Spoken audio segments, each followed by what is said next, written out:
Sabi ko nga sa process eh. Porque ba sa unang buto, wala eh. Ilang daang buto na ba nakukuha?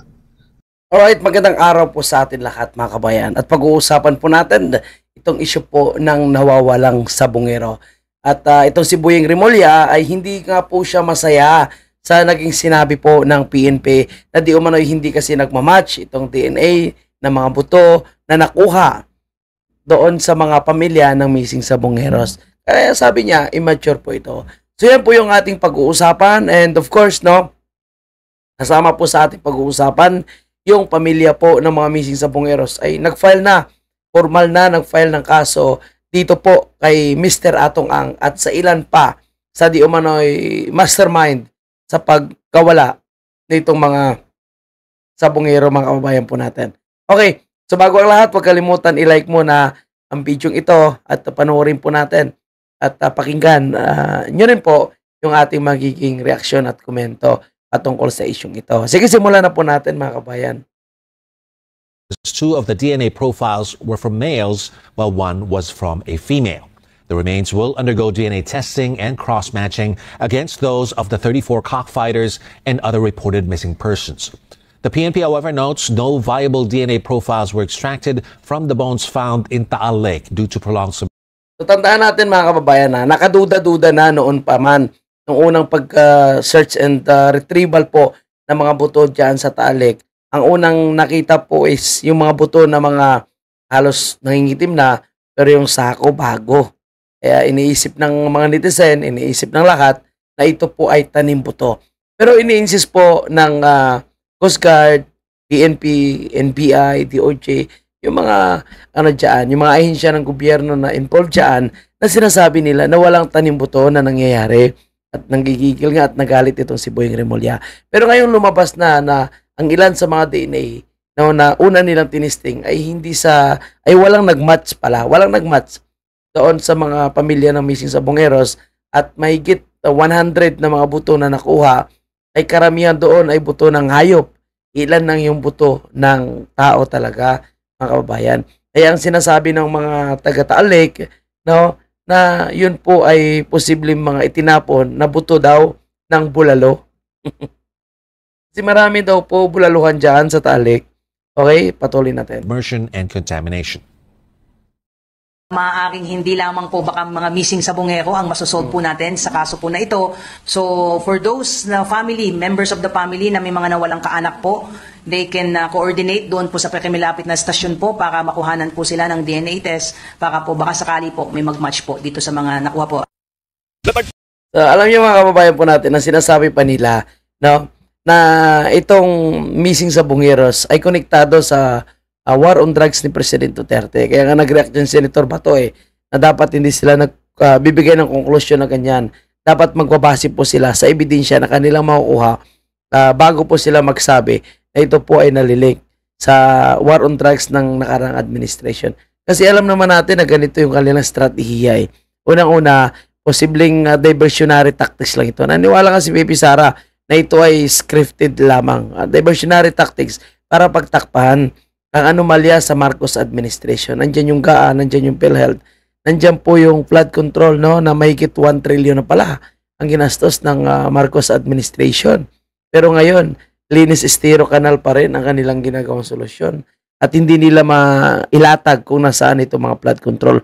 Kaya ang nakikita ng taong bayan na mga diversionary tactics, itong missing sabongeros. At isa pa, no, mukhang makakalabas sa si Tati Digong. So mukhang ito po ay plano nilang idagdag sa crimes against humanity po. Itong mga missing sabongeros na ililink po nila doon sa war on drugs. Kasi nasabi nila, yung mga police daw na involved dito sa missing sabongeros ay sila rin yung mga involved daw, hitman sa nangyaring war on drugs na nakarang administration. Kaya siguro medyo galit itong si Boyeng Remulla na sinabi ng PNP na negative po yung naging DNA result base doon sa mga DNA ng mga pamilya ng missing sabongeros. O ngayong araw, may natagpuan na namang bungo sa San Jose del Monte na sinasabing ito daw po ay posibleng mga biktima, no, at kaanak ng mga nawawalang sabongero. O, alam natin kapag hindi ito ma-identify at hindi mag-match yung DNA sa pamilya ng missing sabongeros, posibleng ito po ay sasabihin na naman nila na biktima ng war on drugs ni President Duterte. Isip ko nga baka ito ay mga buto na galing doon sa mga simenteryo, no? Pinapakalat lang para may ibabalita lang po sila at may mga bagong kunwari iimbestigahan at pasabog. Ito ano lang naman, no? Opinion lang naman natin. Pwedeng totoo at pwedeng hindi maging totoo. Okay, patuloy natin. Kuha ng mga pulis ang garbage bag na ito na may lamang kahon sa bakanting lote sa Lian Road, Barangay Tungkong Mangga sa San Jose del Monte, Bulacan. Nang buksan, tumambat sa kanila ang mga bungo ng tao. Napansin po namin na yung Mukha nakakarton pa, bagong lagay lang Ano ba yung nakita, Chef? box bago pa. Ang Yung box bago pa. So, bagong bagong tapon lang. sabi lang po sa amin na may nag-iwan doon, may nagbagsak, tapos umalis na din po. So, sadyang binagsak, sadyang iniwan, tapos umalis. Agad kinurdo ng lugar at sinuri ng soko ang nasa 5 bungo. May mga butas daw ang bungo, indikasyong pinahirapan ng mga biktima. Hinala ng mga pulis. Maaari sir na na may kinalaman siya sa mga nawawalang sabungero natin. Okay, missing sa bungeros na naman. Sa ngayon sir, nakipag-ugnayan din po kami sa soko. Yung itsura ng mga bungo sir, parang kalahati na lang Idagdag pa riyan na sa lungsod ng San Jose del Monte ay may mga nawawalan sa bungero. Sabi ko nga ba no? Talagang ililink nila ito, missing sa bungeros or biktima ng war on drugs. Dahil, bakit itinapon sa Bulacan, sa San Jose? Kasi, dito po sa Bulacan, marami po yung mga nawawalang sa bungeros. Din sa mga bayan ng Kalumpit at Santa Maria. Sa ngayon, Kalumpit, Santa Maria. inimbitahan na ng San Jose del Monte Police ang mga kaanak ng missing sa bungeros. Ipinadala na rin sa headquarters ng PFP sa Camp Crame ang mga bungo para isailalim sa DNA testing at iba pang pagsusuri.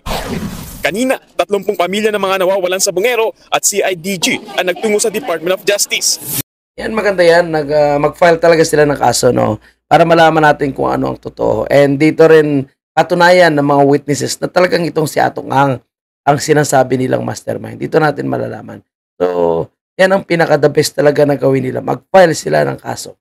Nagahin sila ng reklamang murder at serious illegal detention laban kay Atong Ang at iba pang malalaking taong may kinalaman sa isabong. Ang hiling namin sa kanila ay talagang masusing pag-aralan, imbestigahan para talagang magkaroon ng probable cause at para sa gayon magkaroon ng basis para ma-issue na po sila ng warrant of arrest. So, sana po panalangin ko lang mga kababayan ay makuha na talaga ng pamilya nitong mga missing sa bungeros ang hustisya.